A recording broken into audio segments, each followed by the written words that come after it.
I've never, ever seen anybody like you.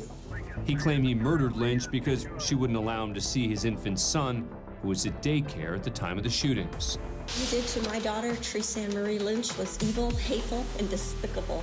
You are now dead and rotting and repulsive to me. I'm disgusted. I'm going to be honest with you. It's very alarming. The two children escaping tragedy by a matter of inches.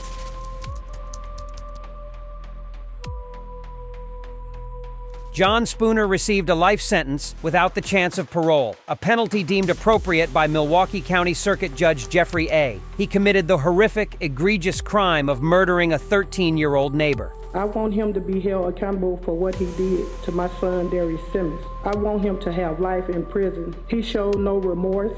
Simmons, the victim, was simply retrieving his trash can outside when Spooner shot him. Spooner suspected Simmons of stealing 4 shotguns from his home 2 days prior. When Simmons denied having the guns, and his mother threatened to involve the police, Spooner fired at Simmons' chest.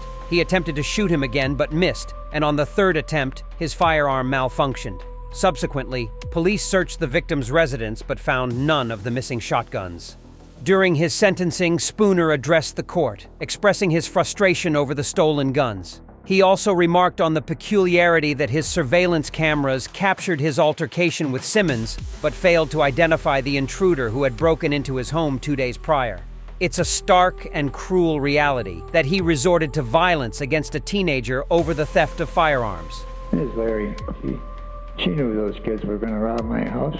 Throughout his trials, Spooner was often seen wearing a short-sleeved checkered shirt. When the judge delivered the life sentence, Spooner gazed back at him, devoid of any visible emotion. However, Spooner's lack of remorse was not confined to his demeanor in court. He openly labeled his actions as acts of revenge and justice, displaying a chilling indifference to the consequences of his heinous crime. As far as being sorry, I don't know if I did right or wrong.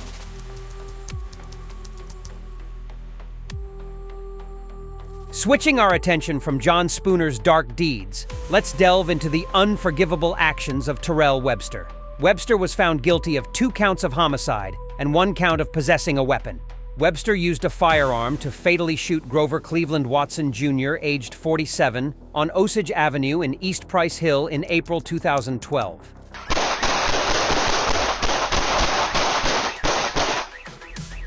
He fired at Watson after visiting his house to do laundry, have drinks, and play cards. Watson's sister stated that the altercation began because Webster was behaving aggressively towards his pregnant girlfriend.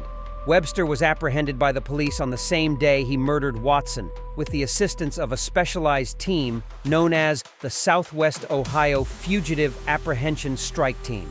In court documents, Webster claimed that it was his girlfriend who shot and killed Watson. But the saga doesn't stop there. During the court proceedings, when Watson's visually impaired sister made her statement, Webster callously laughed at her. It's a heartless action to take after committing such a heinous crime. Following this, his sister confronted him, warning that once he's behind bars, he'll no longer have reason to smile as he'll become someone's target. But the moment they get you behind those prison walls for the rest of your life, you will be somebody's girlfriend. And that smile will no longer be on your face, it will be tears.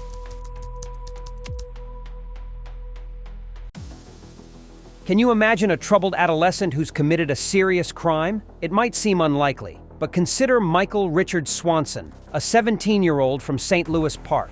He stands accused of 2 grave offenses, first-degree murder and first-degree robbery in 2 separate locations known as Kossuth and Humboldt counties.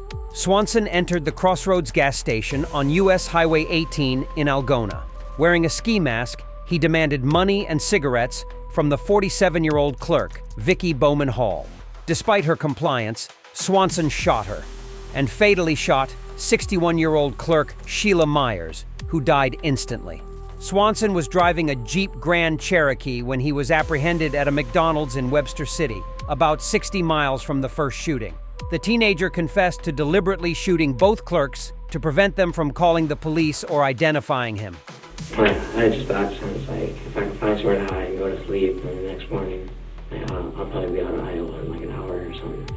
Swanson received a life sentence in prison for killing Sheila Myers and Vicki Bowman Hall. However, his reaction to the verdict was disturbing, He smiled when the jury found him guilty, and the judge labeled him as evil. You are dangerous, you are unpredictable, and there is no place for you in an open, law-abiding society. Stating that communication with him wouldn't make a difference. Prison for the rest of your life is the only alternative. Furthermore, when confronted by the victims' families, he displayed no emotion. How could killing a defenseless woman and an outright execution be powerful or fair? Suggesting an emptiness within, despite having a heart and soul. As he left the courtroom, Swanson smiled once again. Meyer's daughter said it was still hard to see.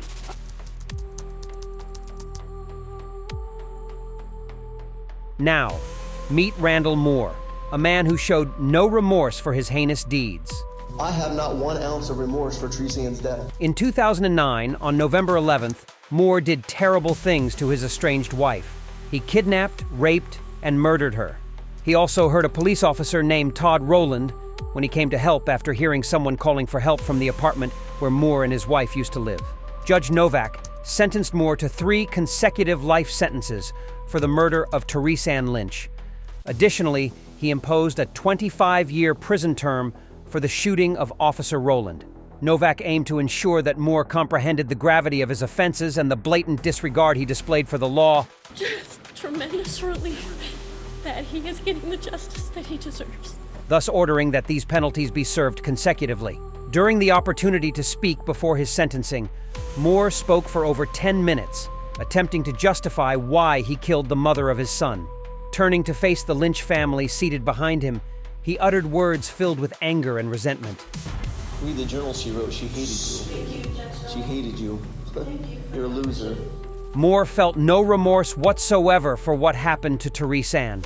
He asserted that if Tresanne and her family had permitted him to see his child, the tragic events would not have occurred. Moore's words were chillingly devoid of remorse, leaving the Lynch family shocked and profoundly wounded. What you did to my daughter, Tresanne Marie Lynch, was evil, hateful, and despicable. You are now dead and rotting and repulsive to me. In the end, the judge remarked that Moore had redefined the concept of evil, and that he had never encountered anyone like him. You're cowards. You truly are cowards. You prey on women. The judge expressed a desire to impose a harsher punishment if the law permitted it. If anybody didn't know what a piece of work you were before you start talking, they know it now.